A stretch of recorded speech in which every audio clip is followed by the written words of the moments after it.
Hello. Welcome to Book Witches with a B. Welcome. Happy Valentine's Day. Happy Valentine's, if you can't tell by the literal all pink down to my socks that I am wearing today. Yeah. I have a limited wardrobe, sadly. That is correct. But I did my best. I bought this sweater specifically for Valentine's Day. I love this sweater. You really can't wear it any other time, but Valentine's Day, it's kind of aggressively... You can wear it all February long. Correct, but I don't. Because I forget about it. Because February's so short, right? And it's the 14th, so, by the time I remember... And, I want to wear it on Valentine's Day, so you have, 2 weeks. Yeah. So it's a whole thing. Update on life for me. I am no longer moving on March 7th into a house. Yes! I'm moving in 2 weeks. Yay! February 28th. Cheers. Cheers, my dear. Clink. Oh, that sounds so wonderful. Also, we are returning of these Target glasses that I'm obsessed with. They're so cute. They're so adorable. They're very Valentine's themed, or not. I love a red goblet. It makes me feel like I'm drinking the blood of my enemies. Oh my god, yes. Not to distract from your house comment, sorry, but I was thinking about the glasses. I need to get a set for my house so that when we record it in my new podcast studio, correct, we will also be able to drink the blood of our enemies. Mm-hmm. So it should come as no surprise that I also was obsessed with, tiny, colorful goblets and drinking the blood of my enemies and crowns and thrones. As it should be. Yep. If I can never find my crown collection, we can just wear them while we record. That would be incredible. Because I have 6. I know. I've only seen one of them. Did I not show you at the old house? We've moved recently. Mm-hmm. I will say I was dating somebody at one point, and I showed them my crowns, and they got really concerned. You should be... That's a red flag. They should not be concerned. So in honor of Valentine's Day, also, mostly just in honor of my crazy schedule, as you can tell, we've switched places. That's because Colleen is going to be doing... I'm doing the recap, yo. And we're going to have a new segment called Orja's Corner. Oh, we should do Orja's Corner. Yes, we were talking about this beforehand. So we usually do Colleen's Corner because Orja talks the whole time, but I will be talking for so long. Can't wait. Shall we get started? This section is very meaty. So, yes, we can. Alrighty. All right. Chapter recap. Chapter recap. Okay, so I write down things physically. Also realized I haven't written in a long time, and my nails. Well, my nails are long, so I was stabbing my finger, which I have not done, and I was like, oh, this is an interesting process. Anyhow, okay, chapter 41. So contextually, that is not the right word. Contextually, they just got back from meeting the Mortal Queens. Yes, gross. The worst. You need to know that because the section will not make sense if you don't know that. So they're back in, I think they're in Valaris. They're back in Valaris, and they're meeting with the Mortal Queens. And Rhys is basically faced, what do they give them to prove that he's good, that he is a good person. And basically he's like, what do I show them? Do I give up Valaris? What do I do? And I have a highlighted thing because I thought this was interesting, kind of piggybacking off of our, throwing a lot of corporate lingo in here, piggybacking off of our iron thing.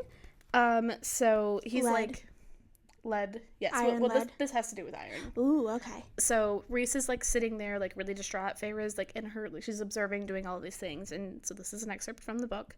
If only humans could see them, fairies sitting on iron, they'd throw away those ridiculous baubles and jewelry. Perhaps even Elaine would receive an engagement ring that hadn't been forged with hate and fear. Which I thought was interesting. Yes. That she was connecting, she's still very much connecting her she still thinks of herself as human. She does. And her human life. And I just thought it was interesting that, and bringing up Elaine, which they had just come back from seeing. Yeah, where Elaine finally says what everyone's thinking. Yes, Elaine gets there. Elaine eventually becomes not my least favorite person, but she was for a long time. So, essentially they get there, they tell Amryn, because Amryn did not go with them. They tell Amryn about their demands. And she basically was was Feyre not enough proof? And they were like, no, which I did say good question, because, but she did die to become Fae, so I can kind of see why they would be concerned. And then I put, in very Cassian fashion, he suggests that they just kill them all and start over. And Rhys is like, well, would love to do that, gotta be honest. Don't know what that would do to the Book of Breathings, because essentially it has to be given of free will, so killing them could take away that free willingness. I think they said it would disintegrate. Essentially, yeah. And so he's like, I don't want to risk that. What is with us mispronouncing words today? Disintegrate. Disintegrate? I said disintegrate. I didn't notice. I'm gonna be honest. And also Az can't get in this building. They're like, Rhys is like, I highly doubt an assassin can get there. We also just don't have time. We don't have time to kill them and replace them with people that we like more. Like, not a good plan. So they're like really trying to figure out what to do as proof. And then Feyre brings up Miriam and Draken. So we've talked about this before. So the story's a little long, but we get the kind of story of Miriam, Draken, and Jurian. Because he's also in this story. Okay, so if you don't remember who Jurian is the man who was the eyeball and the finger of Amarantha. That was saying that was Amarantha, and we think he's resurrected, but we don't know. There's a rumor. So essentially the story of all of them was 500 years ago during the war, actually a little bit before the war, there was a Fey king domain, like a Fey kingdom domain that was in like the southern part of the continent, I think where the humans are now. It's basically, and unlike other territories, all of the humans that were born here were slaves. They were born as slaves. You could not buy your freedom. There was no option for you to be free. There was no escape, no nothing. And they talked about the queen of these lands, and they said that she makes Amarantha look as nice as Elaine. That's actually what Amren said, which is saying something from Amren. So this woman was very brutal. And so Miriam is a half-Fey female who was born of a human mother. Sadly, her conception was not consensual on her mother's part. But because her mother was a slave, she was also considered a slave, which is actually very accurate to slavery history. Just a little tidbit there. Yep. At least American slavery history.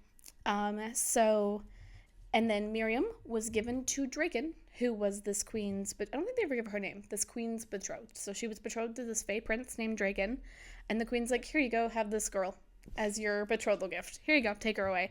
Draken is rightfully disgusted and is like, this is gross, and lets Miriam escape, like helps her leave and get out of these lands.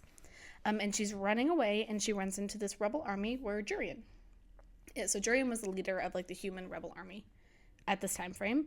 And so she becomes a like part of his army. She becomes his, they say lover, but I think it's closer to partner. Like they're like partners, lovers. And then she's also a healer on their camps at the time. So at this point, so they go on for a couple of years, and Jurian starts to make Fey allies to fight with him against this evil queen. And like Amarantha, he's fighting Amarantha. He's fighting a lot of people, but I think he mainly focused on Amarantha at this point. And one of the allies he made was Prince Draken. So Draken basically, once this queen was like, here, take this girl, he was like, you're gross. So he broke the betrothal and started fighting in the Fey armies. And basically he's been looking for Miriam for 3 years. Like he's like been obsessed with her. He's been looking for her.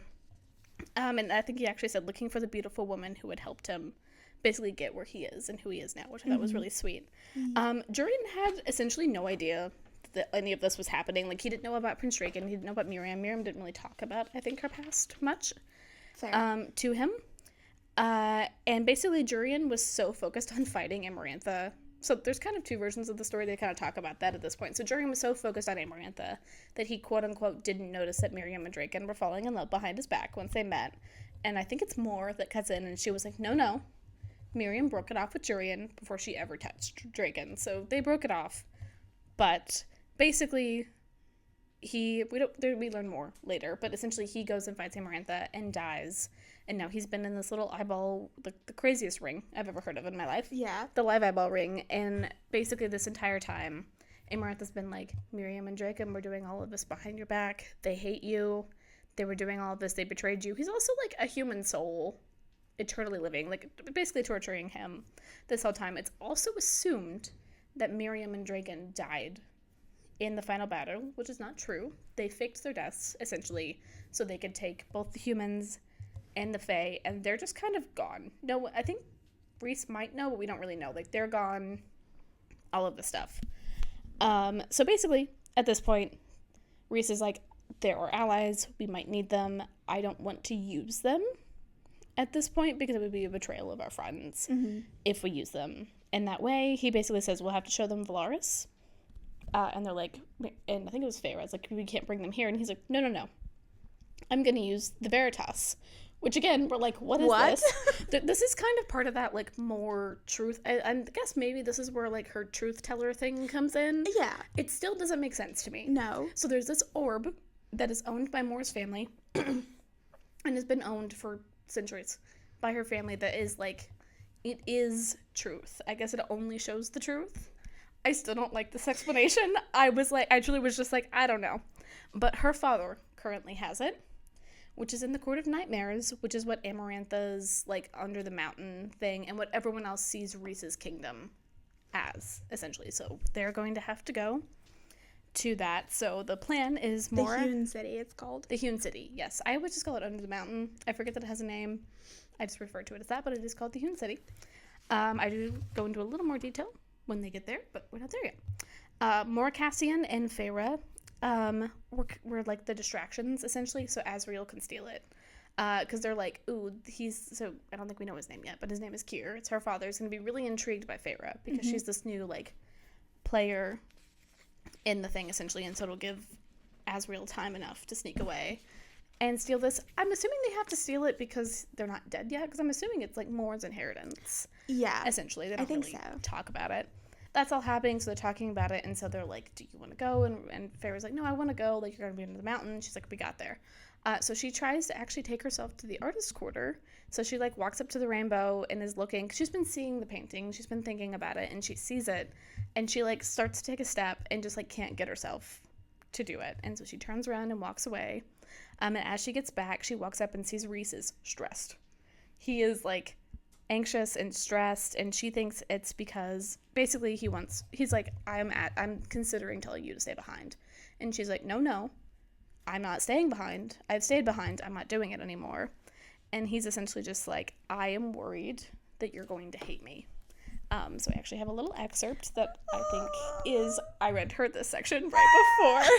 Actually, it's heartbreaking, which is why I wanted to read Sarah's words. Sarah, you broke our heart. Sarah, why'd you do this to us? So he's essentially, and she's like, why don't you want me to see that? Like, why don't you want me to see you under this mountain? Like, she knows what his masks look like. It's not new, essentially. He goes, because you've only started to look at me like I'm not a monster.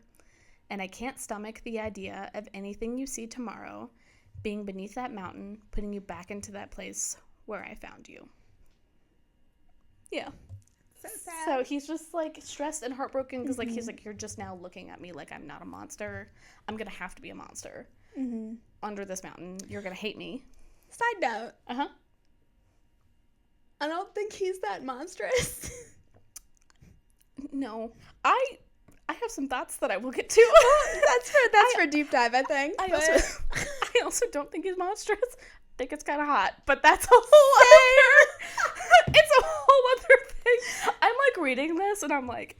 So I've never physically read this book. I've only ever listened to it.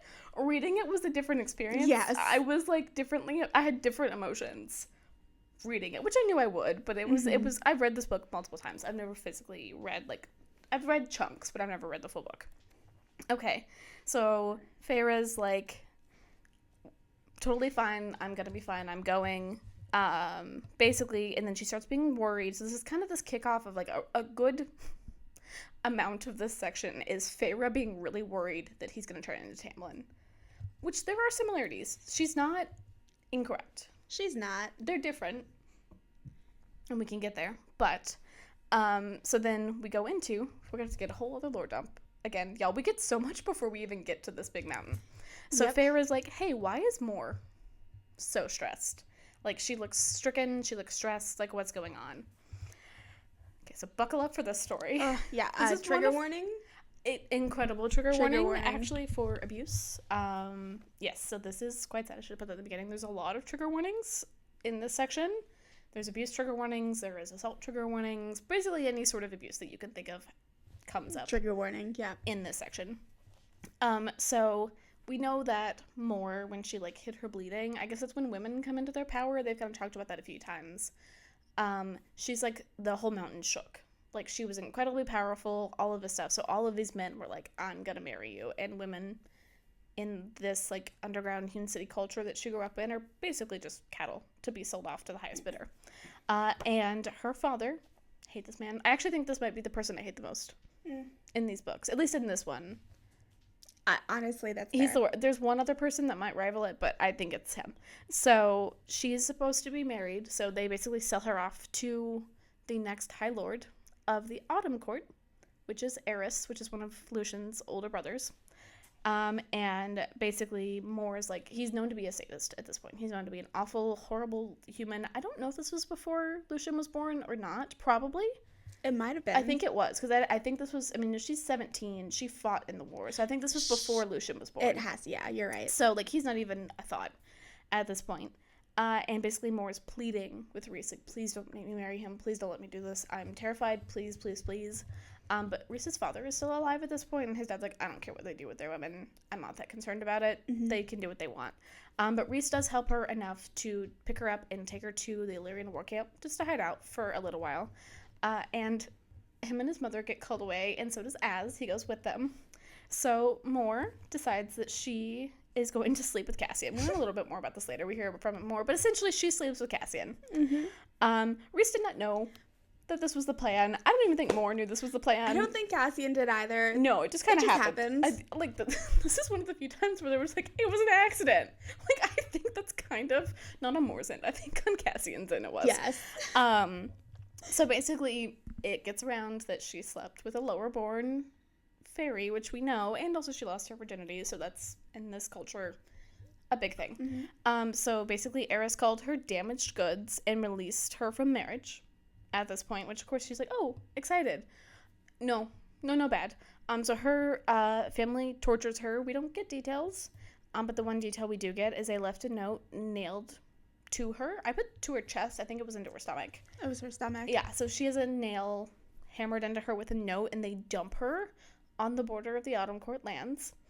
And they basically said, like, you're Eris's problem now. And Eris goes, she's not my problem. Leave her alone. Leave her in the woods. So Azriel finds her in the woods.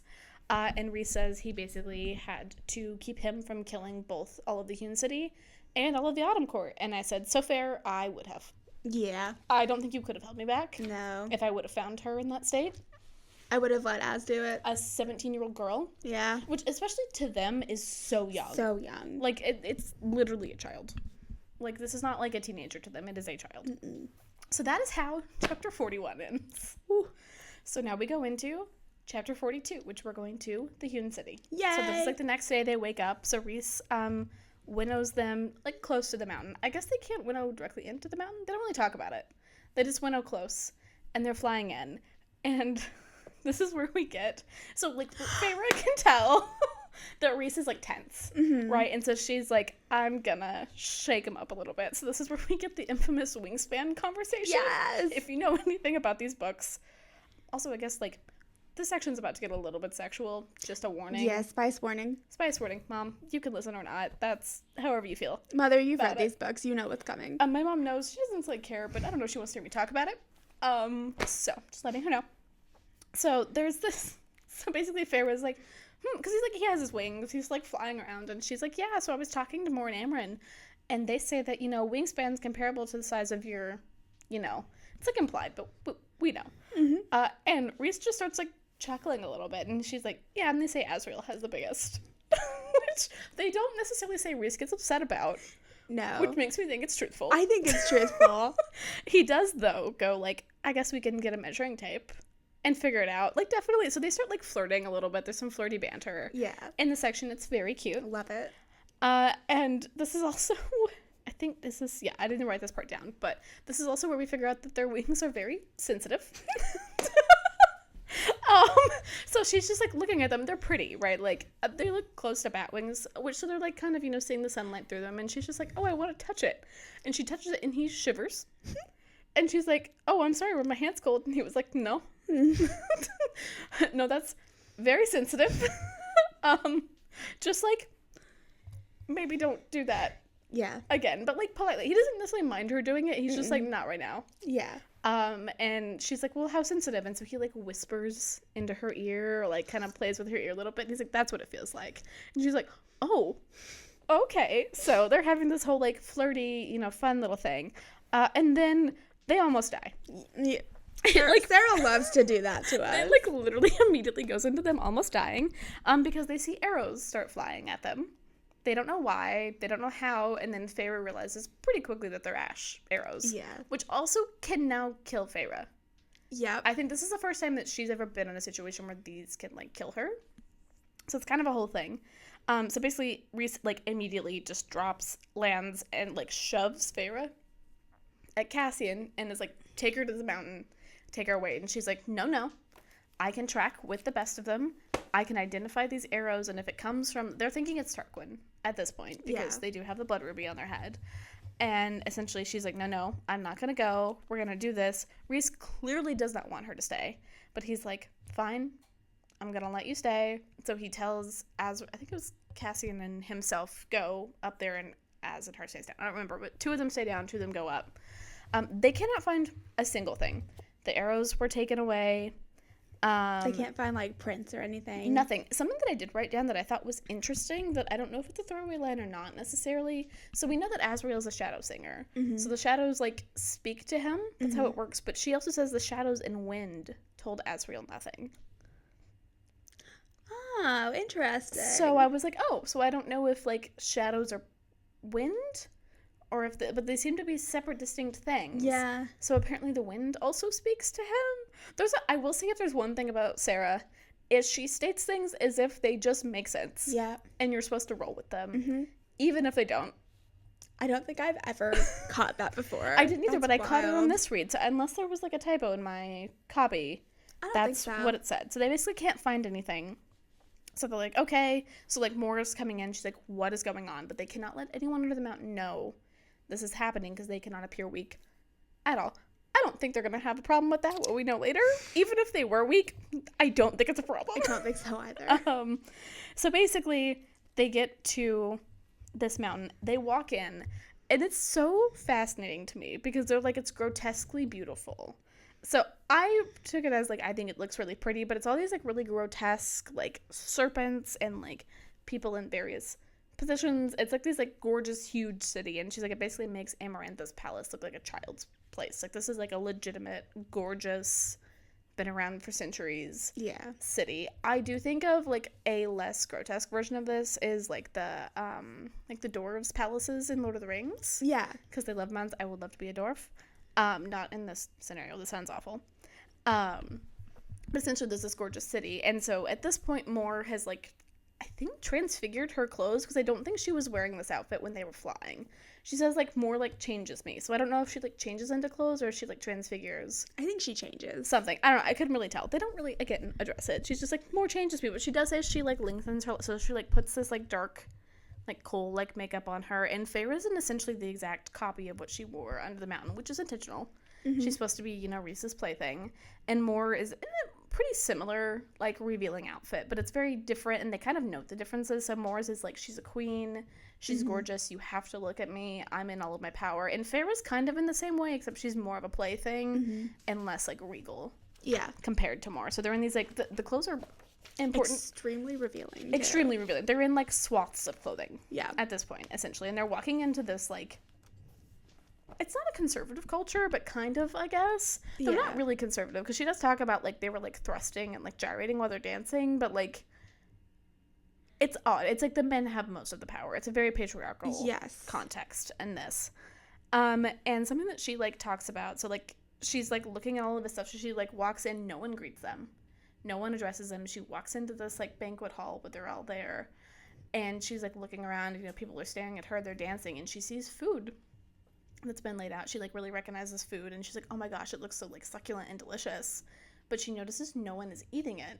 And she talks about, like, all of the power is left to letting it rot, essentially. There, like, that's where the power is. They have all of this wealth and power and money, and they can essentially just leave it to rot. Oh, leave it to rot. Yes. And the next section I literally go, we meet Moore's dad. He's the worst. He is the worst. That's all I put there. I was like, he's just awful. He sucks. He does suck. I think we learned eventually that his name is Kier or whatever, and so he basically just kind of, like, says some snide remarks to Moore and walks off. So then Feyre and, you know, Moore kind of walk up to this, like, serpenty, gorgeous throne thing. And so they're kind of, I think Feyre sits at the base of it, and then Moore is, like, next to it. And so Cassian and Azriel approach. And we've never really seen them as, like, the warlords. We've only seen them as, like, these, you know, kind of goofy, fun guys. We finally get a glimpse. Lord have mercy. We get a glimpse of them as they're, like, full, like, they're in their full, like, I would say, like, ceremonial armor. It's like their pretty armor, essentially, but it's very intimidating looking. Yes, this is like the Cassian and Azriel that Lucien and Tamlin Correct. freaked out about. This is what everyone else. Feyre's really getting the first glimpse of like the inner circle of what everyone else sees them as. Yeah. So they're in like these gorgeous, like tight fitting, they look hot clothing. Like their hair is slicked back, they're done up well, and she notices the siphons on them, which is what I brought up. I think this is the first time that she mentions that they each wear 7 siphons. So we talk about how like they're way more powerful. So most Illyrian warriors only wear 1 on their hand. They need 7 to get some context of their power context. And we even see like later, Feyre, like they go to like a camp. The siphons on the warriors' hands are actually even smaller than their 1. So like they're wearing 7 large siphons needed to control their power. So they're very scary and like intimidating. And I don't know if we've heard much about Truthsayer yet, like Azriel's sword. Only vaguely. We hear about it when he tortures the adder. Yes. So they're terrified of the sword. Yeah. Like people, like they see Azriel and they're like kind of nervous. They see the sword and they back away. Like immediately. They're like, nope, we don't want to touch that. We don't want anything to do with it.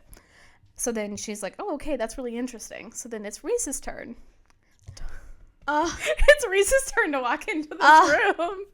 And this might be like my favorite moment in the entire book series. Him walking in. It's so good. So he's been putting, I don't think we know how much of a dampener on his power he's been putting. He's been putting a dampener on his power. He does not dampen it here. So they're like, you can feel this like powerful darkness energy radiating from him. He's in like a very tailored hot suit rolling up.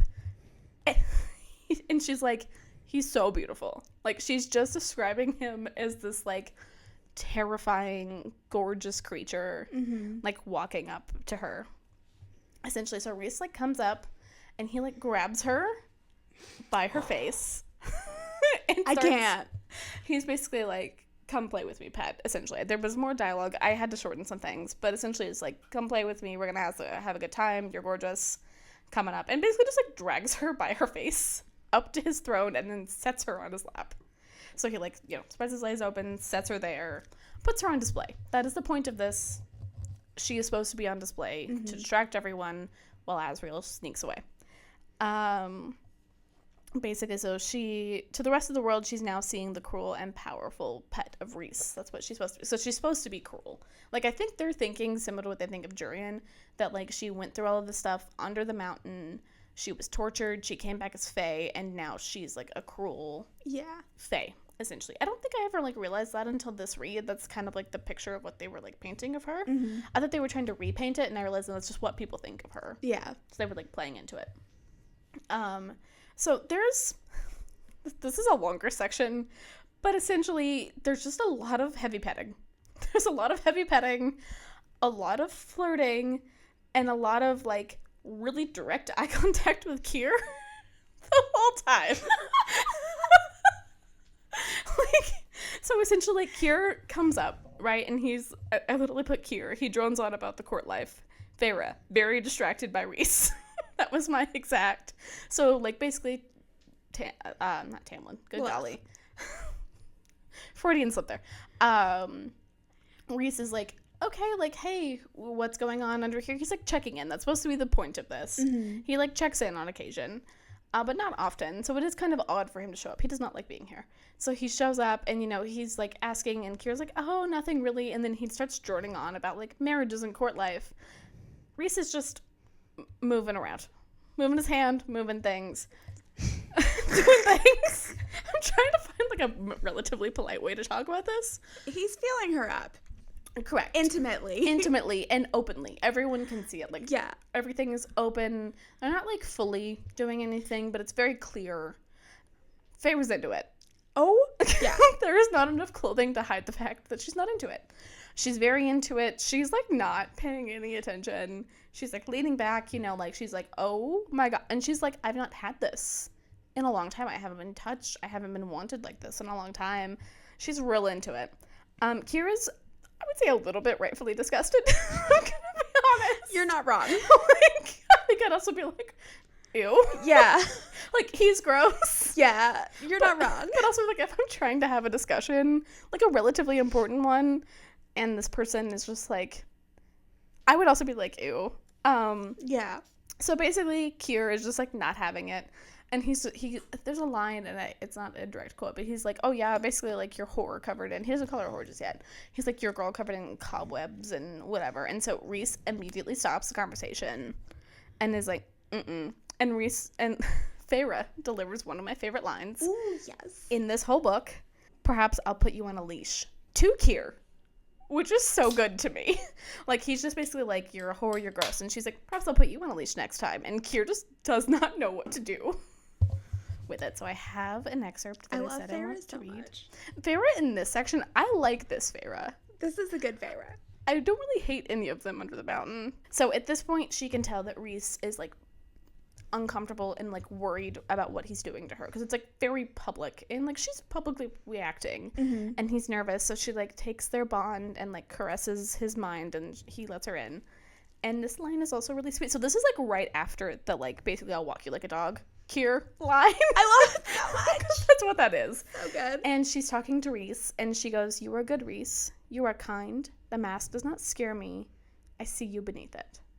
Which I think is so sweet in this moment where, like, he's acting cruel and cold, and she knows he's worried about it. And she's just like, I know who you are, and I'm not worried about it. I've been with you long enough that I know you as a person. She consented to this situation. Correct. They've prior consent the Yeah. whole time, and she knew what she was getting herself. I don't know if she fully knew what she was getting herself I into. don't know if any of us would have been prepared for this. I don't think she was prepared for her. I don't know why she wasn't prepared, but why she wasn't prepared for how her body is. So basically at this point, Rhys is like, I don't want you near me, go get us a cup of wine. So then they start touring even more at this point. And Rhys just locks in eyes with Kier, because at this point Kier's like, okay, you asked me to get the wine, clearly you're busy, do I bring this to you and risk your wrath, or do I not bring it to you and risk your wrath? So he's just kind of like stuck, basically waiting to be summoned. The power play is chef's kiss. It's perfect, and it's very like smart on Rhys's part, I think. Yeah. And so Kira's just like frozen and like very clearly like stuck.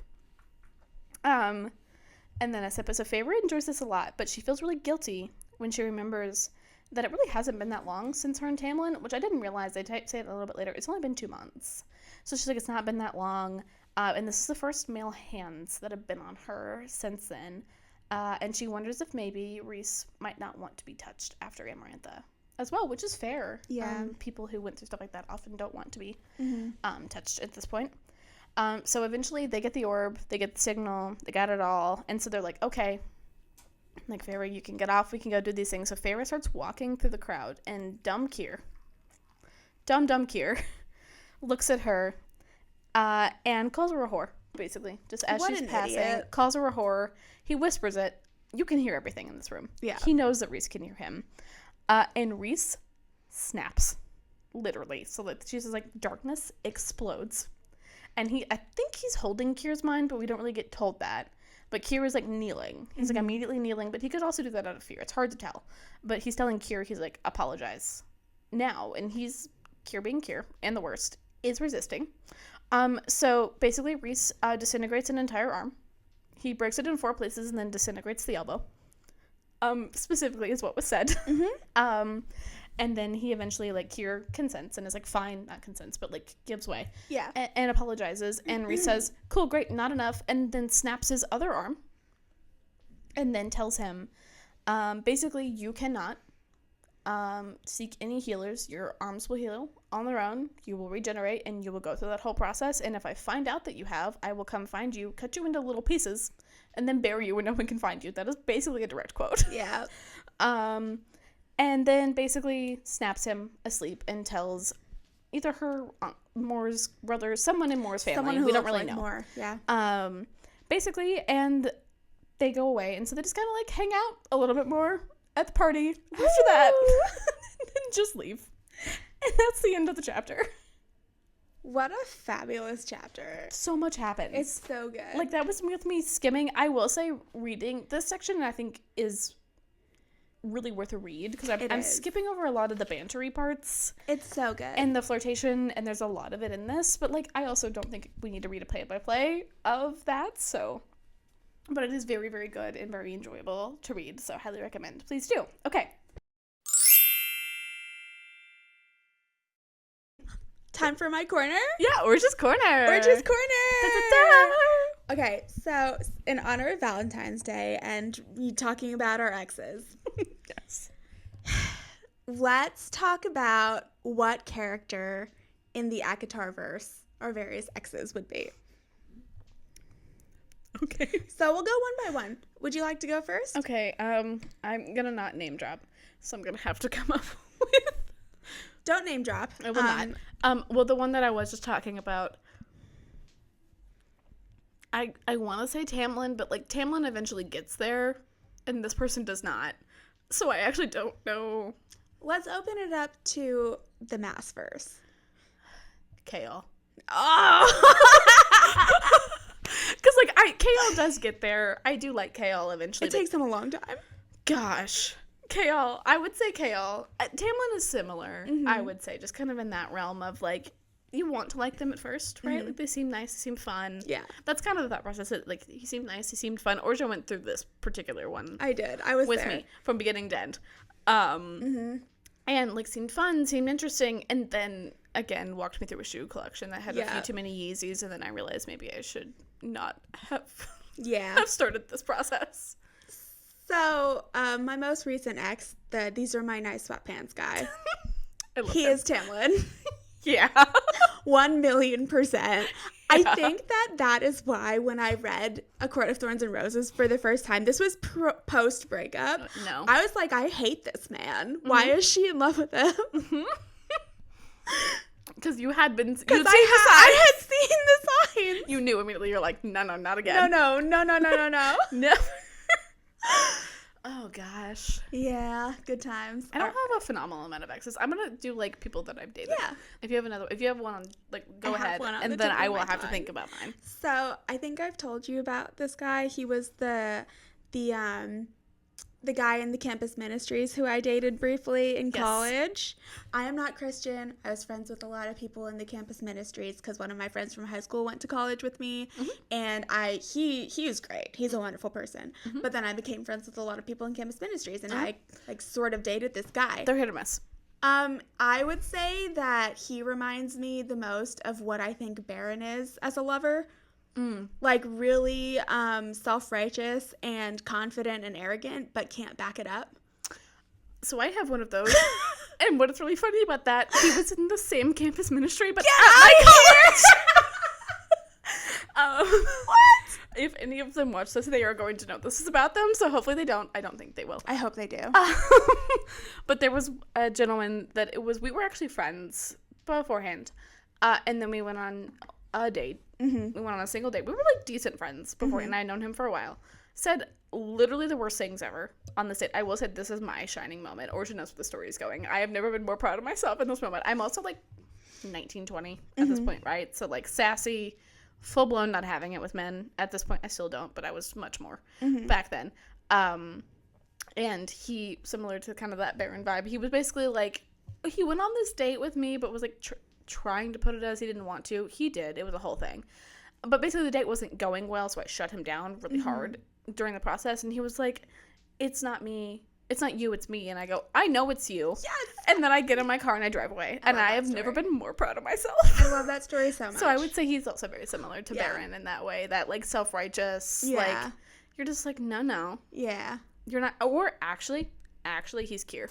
Oh. He would be Kier because of some other things that happened to me later. All right. He did try to call me a whore, actually, which did not go well for him. I also told him that I would report him to his campus ministry leaders if he didn't stop calling women that, because he was calling multiple women that, actually, and so I berated him and told him how that was not accurate. He did stop pretty immediately. Good for you. So that was good. Good for you. you. We had a heart-to-heart. I was like, yeah, no, you're not doing this. So I do have a Kale in my past. I really hope that this person never watches this podcast because he was my high school boyfriend, so he knows exactly who. If he does see this, he'll be well. He won't know who Kale is, so it doesn't matter. Kale does turn better. He does turn better, and Kale's he great later. He is Kale on Kale's timeline. So when I dated him, he Nightmare. was Kale when Selena Nightmare. dated Kale. The whole she's an assassin and she actually kills people thing. Shocker. For me, it was like she's in AP classes and she's actually smart. Oh my gosh, no, I've heard this story. Yeah. So, I know I come off as like really carefree and like actually I don't on this podcast. You all know I'm on this podcast. No, I would say I'm very methodical. I do my research. I don't think I have ever thought of you as like a carefree girly, to be honest. I appreciate that. I care a lot. I know you do. I also think I met you at work, you so did. I think so you know. my perspective of you was different. But yeah, that was my Kale. I think that it took a bit to find himself. Once he found himself, I have no idea what he's up to. I should. He's in the same friend group as my high school friends who we all still talk to each other. Correct, yeah. But I don't talk to many of them anymore. I only talk to Alyssa and Liz. Well, Alyssa and Liz, if you ever listen to this podcast, I love you. Great. Yes, that's fair. I don't talk to anyone from high school. Yeah. So, I'm trying to think. I really don't have that many. I have that one guy. I would say he was kind of my Kale, but I don't really know where he's at in life now. But he started fine, and then he just kind of didn't. Yeah.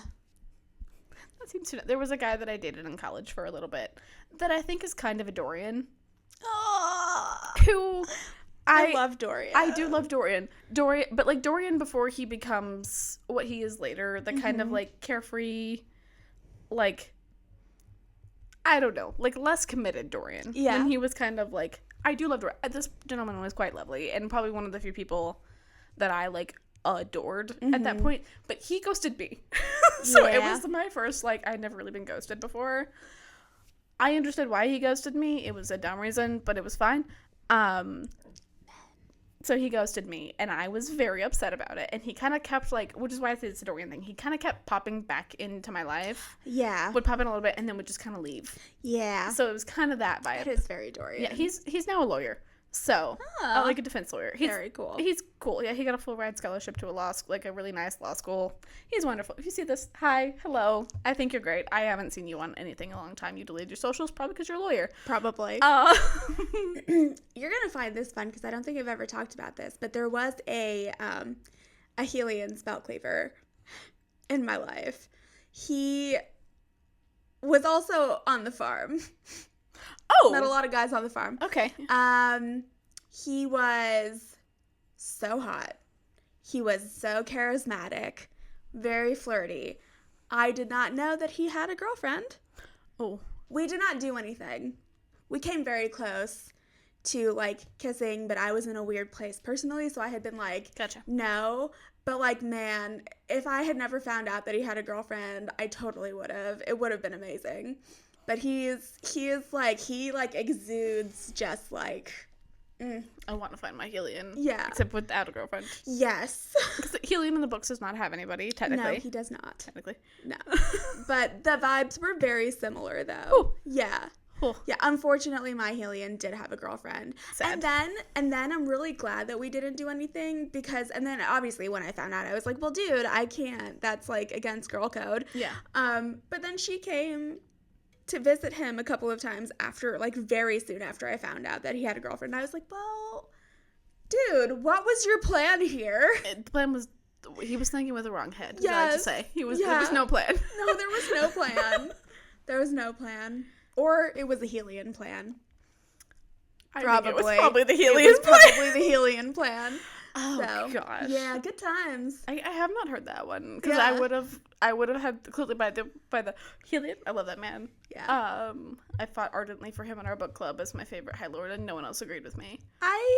That's got just because, it, like, but I get it, but like Rhysand is my husband basically. That's fair. I just Helian. He does the right things for me. Yeah. I really wish I had dated a Cassian. I don't think I might have married that person too. That's fair. I don't think I've dated anyone like Cassian. I've probably dated people closer to Azra. Well, kind of Cassian, but like the nerdy version of him. I love it. Because I am a nerdy girly. I don't think that's a shocker to anyone. It is to some people in my life, actually. That's hilarious. Which is funny to me. That. I've had some people, they were like, oh yeah, like these people, I literally had a friend recently be like, oh yeah, the people there are more like glasses pushers. And I was like, excuse me? I'm like, first of all, how old are we? Yeah. Second of all, I was like, you mean nerds?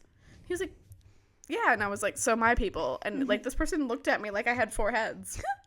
And I was like, I play D&D relatively regularly. And I read books. What did you think I was? Like, I'm like, the 2 things I talk about are D&D and books. Yeah. And he was like, oh, I just didn't think of you that way. Which, like, appreciate. Love that for me. Not that I don't love nerdy girlies, but there is an association sometimes. Yeah. Necessarily. So now I have a question for you because Yes, we ma'am. have talked about this. I view my husband Joel very, very similar to Rhysand. And I am not saying that because Rhysand is my favorite, because I think we have discussed that Cassian's probably my favorite. But my husband is very much a Rhysand character. What character, realistically, do you think you should end up with? Character type. What I would want to end up with, or will I actually end up Will with? actually. So who I want... I know it's Lucian. I'm aware. Well, so Everyone is aware. I don't think that's unrealistic for me, to be I don't honest. think He's so very either. similar to the personality type that I would probably date now. I would say Helian's probably my unrealistic There we go. option. Lucian's probably also a little unrealistic, depending. I don't know. Trying to think out of this book in particular. It wouldn't be Asriel. He doesn't talk enough. Cassian's probably close to kind of probably, but I don't like meatheads. Yeah. Cassian's smart, but he's He is. like, I love people that go to the gym. I do currently am exercising a little more regularly and like love the gym, but like I don't really need that. I'm trying to think of men in these books. Tarquin. Yeah. I think Tarquin is probably the most like what I will actually end up with, someone very like committed. I like, so my main traits that I love, and I think I mentioned this, are commitment, loyalty, and passion. And money, to be honest. And check. and he has all of those. I actually didn't realize how much Tarquin might actually take over as my favorite High Lord. I'm very excited about that. I love Tarquin. He's like incredibly, he's very smart, he's young, but he's willing to try things. He clearly sees Rhys for who he is. Yeah. When no one else does. He's very like socially intelligent, which to me is incredibly attractive. I like social intelligence. Very monetarily wealthy. Gorgeous. He's gorgeous. He is. So I would say that might be unrealistic, but I think I'm gonna stick with I'm gonna put faith in myself. I'm gonna say Tarquin. Awesome. I love that for you. Okay. We got Yay. I was thinking Tarquin too. Okay, I'm glad. So I would like a Helion. I would love a Lucian. Love a Lucian. Lucian's out there. If you know anything about this book series and you are currently unattached and you think she's cute, hit us up. If you're a charismatic redhead, come on. Because that's what it is. I love a redhead and I love charisma. with some pretty strong loyalty. Yeah. On the side. I would say, to me, Lucian is what Chaol should have been. I agree. Yeah. All right. I guess that brings my corner to an end. I love your corner. Thank you. I love that. See, I love little fun bits. The corners are fun because you Yes. get to bring the fun bits. Yes. Yes. Yes. Okay. Yay. Let's go on into deep dive discussion. So where to begin? Well, how did it start? Let's start with that. It started with them deciding that they need to go to Hewn City. Oh, yes. I had some thoughts on, we can talk about Marion and Draken. Yes. And Durian. Let's do that. Because it's kind of them being like, okay, we have to get this orb. We talked about how dumb we think the orb is. Yeah, it's dumb. It's not dumb. It is dumb, though. There's a few, like, the Hewn City has a lot of, like, magical items in this book series that don't make sense. Yeah. There's one later that, like... The Ouroboros. And I'm like... Yeah. I don't understand. Like, why? There's a lot of... It's just... I don't know. It's just... Like, they make sense, but they don't. Yeah. In a weird way. Yes, Miriam and Draken. Didn't realize she was half Fae. I didn't either. Because I they talk forgot. about her being made. Yeah. So do they mean she's made because she's half Fae, or does she get resurrected? I don't really remember. She is She gets granted. resurrected, right? No, she's granted long life. Like a full Fae life. Yeah. So I Okay. assume because she's half human, she does not have the same immortal lifespan as Fae. So she needed like the Yeah. longer lifespan, which I don't think we ever get an explanation of how she gets it. We don't. Either. Sarah, get Sarah, on give that. us some answers. We need the answer, Sarah. But I think their story is really interesting. We get more context for the Jurian side of it, Yeah. but I do love that he like is betrayal. Like, and it sounds like very clearly like a political betrothal, right? Draken. I also love the name Draken. Me too. It's great. I do think of I think his name is Draken, the Kim Possible villain. Draken. Draken. It's close. It's close. I do think of him sometimes, so I giggle a little That's bit. hilarious. But just so you know, that's who I'm picturing So funny. the whole time. And Shigo. Kind of, yeah. I bet that's kind of Miriam's vibe. I feel like maybe. But yeah, him just being like, I can imagine like showing up to your betrothed house and like, here's this woman, have fun. Yeah. Or like being like, here's this man. Right. I'd be like, What? ew. Like, I do love that his instinct is, ew. Yeah. Like, immediately. There was no thought, like, and he clearly thought, like, he says, like, he thought she was beautiful. Like, he liked her. Yeah. But very clearly understood that she could not consent under the current situation that they were put in, Yeah. regardless. So he's like, I'll let you go. Yeah. And then try to find her for 3 years. I know. That's dedication and loyalty. I love for a man to try to find me for 3 years. Yeah. Maybe not, though. That might be stalkery if it doesn't work out. But maybe. Maybe. If you're a charismatic redhead, we know. But, oh, gosh. Okay. I think their story is interesting. I think it gets more interesting when we learn more about Jurian's backstory. But I think it's interesting that we get some context of Jurian and, like, who he is and what he is. So we'd heard about him. Yeah. But I don't think we really knew. We didn't have the context. We just heard of, like, the great human warrior Jurian. Yeah, and I don't think we realized, like, what that meant, like, that he was, like, a rebel that, like, I'm assuming seemingly escaped, like, slavery or something. We don't I would really, assume so. I don't think we ever really know that, but. No, and then, like, somehow got Fae allies. Mm-hmm. Like those in the Night He Court. seems very cunning, He does. which I think they need to think of more. Yeah. To be honest. Yes. I do think there is a big case of, we will get into this more later, of fairies once again underestimating humans. Uh-huh. A lot in I would this. agree with that. I would No. agree. Oh goodness. But I also get it if I was, a soul trapped in an eye for How many, like 500 years? 500 years. Yeah. Well, I don't know. I'm trying to think. It was I about think so. 500 It's years like ago. 500 Yeah. years, So that's a long time for a human soul to Yeah, exist. it is. Like not outside of like a spiritual. Like it's trapped. Like you can't. No, develop. no. Like it is trapped in an eyeball. Yeah, which is ooh. Yeah. I guess in a finger. And a finger. Yeah. But I'm assuming the soul's in the eyeball. But I it would could think be so in the finger. too. Is the soul stored in your finger? Or is it in the eye? That's a great question because I don't think we don't hear about the finger moving, but we hear about the eyeball moving. We do. So I'm assuming So that I think means it's the in eye the is eye. alive. But like, does the soul move?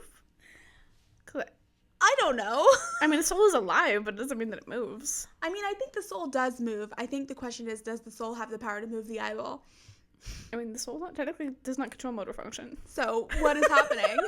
Just saying. If you believe in the concept of a soul, some people I don't. do. I do. I do as well. I do think that But- souls can move. In your body? So like in general. Well, I mean, I believe they do leave your body eventually. No, I think they can move. But okay. But like I don't think they have control over the movement. Okay. Does that make sense? Like Sure. my soul can move. Like when you dream, your soul wanders a little bit. That's why you have people who can like dream walk and astral project and stuff. Oh, okay. I guess I never thought of that as a soul. I But thought of that as your consciousness. why not the same thing? That's fair. I just think of them as separate things. Because my brain isn't my soul. My brain is something different. Your consciousness is also not your brain. That's what I think of it as. It's like my Your thought brain process. is an organ, Well, like my thought. and your consciousness is your soul. No. I don't know what I'm saying right now. Well, to me, my soul is like They're three different things. Correct. Yes, like in my head, my consciousness is like my thought processes, which is controlled by my brain. Yes. So like when the astral project, because I've like lucid dreamed and things, and like I've never necessarily astral projected, but lucid dreamed and stuff like that. So I think of that less of a soul and more of like a I think your soul goes with it. In my head, my soul is still in my body, but my consciousness is outside of it. I think you can lose your consciousness but not your soul. I think your soul is what brings your consciousness back. That's fair. But see see, what in my I'm head, saying? that means that my soul's in my body. No, your soul is like, it's like a nebulous. I'm not against it. Let's just, this is what. I think we just have two different concepts of what a soul is. Mine is also not fully formed, so. My soul is pretty stationary. Okay. In my souls personal do body. leave the body, so souls can move. Like after you're dead, Okay. your soul Correct. does leave. Oh, correct. I don't believe it stays with you when you're dead. Right. So Yes. so your soul can move, Yes. but it can't move you. Correct. So, That we can agree on. So with the eye moving, what does it mean? So is the soul in the finger or in the eye? What is it? Actually, I've never heard anyone talk about this. Where's the soul? Where is it existing? What is happening? Or are they assuming he doesn't have a soul and the soul left and now he's just like a shell of a person? I mean, that's probably Similar, what they like, assume. I'm currently still reading the Harry Potter books and they're talking about how the Dementors suck out the soul. Yeah. And you're like a shell of a person with no soul. Yeah. I think that's kind of what they're thinking happened. That his soul left his body. That wouldn't be surprising. Yeah. See, that soul moves too. The Dementors sucks I'm it out not of your saying body. that your soul can't move. I'm just saying it's like post-death. 15 minutes later, I think we're saying the same thing. we are in saying the same different thing versions. over and over and over and over again. It's fine. Anywho, talk about your version of the soul. We'd like to know. We'd like to know. I'm actually intrigued. I think this is I interesting. think it's a very interesting topic. Correct. Yeah, that's why I wanted to talk about it. Yeah, so Durian, I think, is an interesting character that, like, I feel like he's always just kind of, like, dropped into it. I'm so scared that you're going to topple over. No, I'm fine. This chair is pretty stable. Okay. Yes, Durian is very interesting. Yes, and I feel like we don't get as much about him as I think we should, but could. Yeah. Maybe. I agree. But. Also, the fact that Miriam and Draken essentially start a new civilization that no one knows where it is, though. They colonize, but hopefully not in the bad way. I would hope not. I would think after fighting to throw off, evil overlords, they would not colonize. I definitely think they go to like a deserted, like an island hop kind of vibe is the vibe that I'm getting. That's what They go to one of those because again it's just England and Scotland. It's the UK, so I think they just go to one of those like the Isle of Man or something. Yeah, they're like somewhere over there. I agree. Yeah, let's talk about which one. Which option do we go to? So we go from there to the Hewn City. So we can talk about the Hewn City. Yeah. So what do you think? I really like the concept of the Hewn City as far as like Fae things. It's very interesting. It's very Fae. It's very Fae. It's like, I remember going under the mountain for the first time and I was like, this is so Fae with like the dissonant music and the people dancing and all of that stuff. This is like a more refined. Yes. Very it's more established. Yeah, more established. Like, even just the scene of, like, feeling Rhysand's power rolling through before he gets there, everyone kneels down and they do not get up until he says they can. Which I love. And Feyre finds it so hot, and so did I. Correct. Yeah. Because it is. It's so hot. The moment she's like, he's just toying with them. Yeah. And I'm like, there's this whole concept that women are attracted to power. And we are. Well, yeah. But it's not like in the way of like, because, I mean, partially because I don't think we've been given a lot of power in life. So attaching yourself to a powerful person makes you feel powerful. That's a lot of it. There's just something about, like, the safety element of it for me, of just being like, this is the safest I've ever been. Yeah, we're in a dangerous situation. No one can touch her. No one can touch me. No one will touch me. And if they dare, try it. Yeah. Try it. No, I think that it's an interesting concept that women are attracted to power. Men are attracted to power too. In a very different way. In a very different way. I think as human beings, we are attracted to power. Men want power, like, to gain it for themselves. Yeah. I think women do want to get it for themselves, but I think the avenues that we've been given, as often we get it through our partners. Yeah, and I also think, like, yes, I want it for myself. And again, this is just me speaking personally about myself, but I think that you would relate a little bit. It's like, I want the power so that with the power that I have, I can make everyone around me also, I can elevate everyone around me as well. Yes.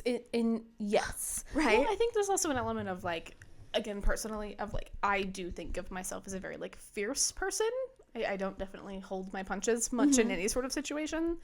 And so I would like my partner to also have that same, like, polite ferocity, probably more polite than me, for being honest, but like that same like ferocity, because if not, I feel like I will eat them alive. Yeah. So I think that's also part of it. Yeah. Of like, I want a partner that can match that energy. I agree with you. So again, I'm not sure what people think of me because I don't really care that much, but like I think that people see me as a very like submissive sort of like. Never once. Because you know me. You saw me at work though. That's never the once. thing. You saw me work. People underestimate me all the time. That's fair. Which is, again, like I think maybe it's because like I come off as very sweet and like kind of bubbly and like happy-go-lucky and all of that. I don't ever underestimate that though. Yeah. I never have. Yeah. So my thing is that, wait, where was I going with this? Sorry. I just got so distracted. I'm just letting you know that I've never thought that appreciate about you. that. Sorry. I will have a reason of why I think that, but I'll let you finish. So I think like, again, talking about like my exes and stuff, my parents used to make so much fun of me because even like I used to say that I was like queen of the nerds. No, I feel that. You know, my parents used to be like, you have, oh God, this makes me sound awful. You have all of these boys wrapped around your finger. And I'd be like, I don't though. Like that's not how it goes. But then like I realized every single time I would date a person and it wouldn't work out, I am far too stubborn, far too strong-minded. I will beat you down if you don't stand up to me, like mentally. And I don't think people realize that. So I need Joel, who's just as stubborn as I am, who will not, he'll do things for me. I'll do things for him. If I'm asking him to do something ridiculous, he'll be like, no, do it yourself. And I'm like, yeah, I need that. Thank like, you. I love you, but you're a grown woman. Yeah. So like, so yes, I agree with you. Like the power is important to me because I don't want to overpower the person. That would make me feel awful. Yeah. And like it's the natural part of my personality to have that like I have a lot of opinion. We have a podcast for a reason. We are opinion people. We are. Like I have a lot of opinions. I have a lot of thoughts about things. I'm very passionate about the things, sometimes too much. I have a lot of really strong aggressive feelings. I love it. So I don't ever want to feel like I'm like like beating up someone or hammering someone. I don't want to break someone's spirit. Right. I want them to come along with my spirit. Yeah. I want them to come with me. I agree. Yes, you have never underestimated me. No, never. Not you once. Also, yeah. But people do very often. That every time you mention that, and I think every time I'm like, how? Because like it's so apparent to me. I'm like, you've mentioned this a few times, even on like our social circles. Yeah. Where, like people think I'm so nice, and like a friend of ours recently said that, and I was like, when? Like, you are nice. You were incredibly nice. I'm not saying that you're not. But they're like, I just thought you were too sweet to do that. And I'm like, what? Like, well, like, she was the quiet person that, like, sat in the corner and read a book. And I'm like, okay, that's fair. Yes. That's fair. But I never got that part of you. No, you did not. I got you heard that I didn't want to talk to people, and you came and talked to me anyway. Yeah. Version of worship. That's who I am. I'm like, what do you mean you don't want to talk to me? Be my friend. And I was like, absolutely. I'm not saying I don't want to talk to you. Okay, but also, I think you maybe don't remember because you were stressed, but my first 2 weeks at our job that we had together, we were doing parallel testing. Oh. They threw me into that, by the way. I had no idea what I was doing. Neither did I. I had the same. This was our second parallel test. So what they did to you is what they did to me the first time. Unbelievable. Yeah. So I was like... I am a little shy around strangers just until I like get to know the social dynamics, you know? Yeah. Well, I say it's less shy, and I put it more as I'm observing the social dynamics. Yeah. So I know what's happening, so I don't jump in and put myself somewhere that I don't need Right. to. I do that too. Yeah. So I brought like my Kindle to work for lunchtime, and my first 2 weeks, people were trying to get me to sit with them and talk with them, and I was like, I have my book. I pulled a Bella. I pulled a Bella where I was like, correct. I have my book. Uh-huh. So I think that's what a lot of people see. That's fair. Again, I also read books, and I think I was like, what books are you reading? Yeah. And I was like, nothing. And I was like... And then you were like, no, tell me. And I was like, oh, okay, she knows. I was like, no, it's a Kindle. I know what kind of books you're reading. Which one are you reading? Like, don't worry about it. Ah, goodness. The youth of our friendship. Correct.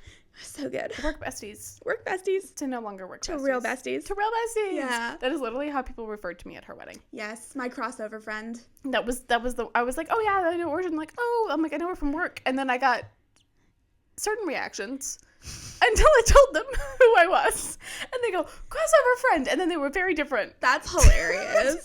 I got the, oh. And I was like, yeah, I'm calling. And they go, oh, crossover friends. That's so funny. It was very... I talked about you a lot. I'm glad you did. Yeah. I was going to say correct, but it is correct. Yes. I'm incredible. You should talk about me more. But... So, what were we talking about? Remember. The power. It tracks with us. Yeah.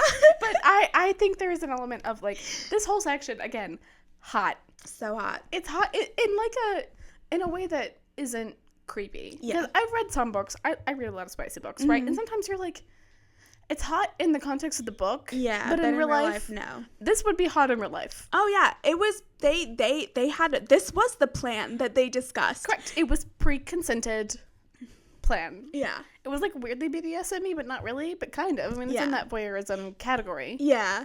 Kind of thing. It is. And then just like the whole, like everything about Rhysand in this section. He is vulnerable and he becomes a real person. You get to see him smile for the first time. It's like dazzling smile. I know. You understand like we've heard about the consequences of everything, but you understand the gravity of everything he's done. Mm-hmm. You get a lot of really like playful banter, which is great. Like he's just like the writing of him as the romantic lead in this section is phenomenal. It is phenomenal. He is, it's a weird way to put it. To me, he is the physical embodiment of an R&B song. Yes. Yes. Like the vibes that you get from... Very much It's so. like romantic and sensual, but like a little bit vulnerable. Yeah. That like a really good R&B song to me is Rhysand. Yes, I agree. Mm-hmm. I agree with that. Also, one of my favorite male enemies to lovers written characters, particularly from Sarah, because like I think I like maybe some of her other female characters the best. This is by far my favorite male like lead companion that she writes. I think she focused a lot on him, and I think it shows. I think Feyre is great too. Yeah, but I think Rhys is kind of the focal point, and I think that's the reason why a lot of people, especially women, gravitate to these books. I agree, because they're like, oh, it just shows you what men. This is what women want in a companion. We want open, vulnerable communication. Open, vulnerable communication, really, really hard focus on consent and like choice, letting a person make their own choices. Within reason. Yeah. Yeah. Like have a conversation if you're worried about things. Yeah. Ultimately your choice. I have done everything I can to convince you that this is probably not the best way to go. Correct. But I respect your decisions. Correct. Although I will say sometimes if I am being too stubborn, just pick me up and take me somewhere. Yeah. I will state that. I mean, we've talked about how we're stubborn and can beat people down emotionally, so, you know. It's not often. Like, don't manhandle me too often. But, like, I think in certain situations, not really in these books, but, like, I'm like, I can kind of see why you'd be like, no. Yes. Yeah. Like, a little bit in the situation with the ash arrows. I get that he lets Feyre do it. I kind of also understand where he's like, I know you want to help, but you're really not helping me. Yeah. Like, I need you to leave. Yeah, but she doesn't really know why none of us know why. Correct. Really, but yeah, yes. No, fair. We know upon this read, but we don't, you know. Yeah, you know. You know, especially after that Hewn City scene. I know. You know. You know.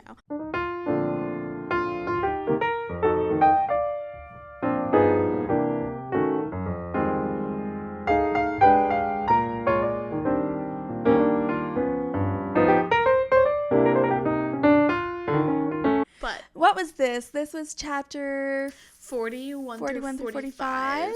So, the way I see it now, we've got this 2-part episode for Valentine's Day because we had a lot to talk about, guys. This middle chunk is by like the book definitely kind of like doesn't coast, but it rolls from here. Yeah, it does. We kind of this is the peak, and it kind of like just gonna keep going. It keeps going, but there's not as much as like heavy. No. Things. We do have. That means that we have. This is part 1. We have part 2. Then we have chapters 46 through 50. And then we have chapters 51 through 55. We're gonna get 55. Yeah. Great. So we've got 3 more episodes including this one. We have 3 more episodes until we get to the famed, infamous chapter 55. Infamous chapter. So that would have been a fun one for Valentine's Day, but I think this was pretty good. I think this is more romantic. I think so, too. Because I think Valentine's Day is for romance. Yes. Not everyone agrees, but I think it's for romance. I agree. So I like it. All right. I think that brings us to the end. Did you have anything else? No, I think I'm out of words. All right. All right. right, signing out. Bye. Bye.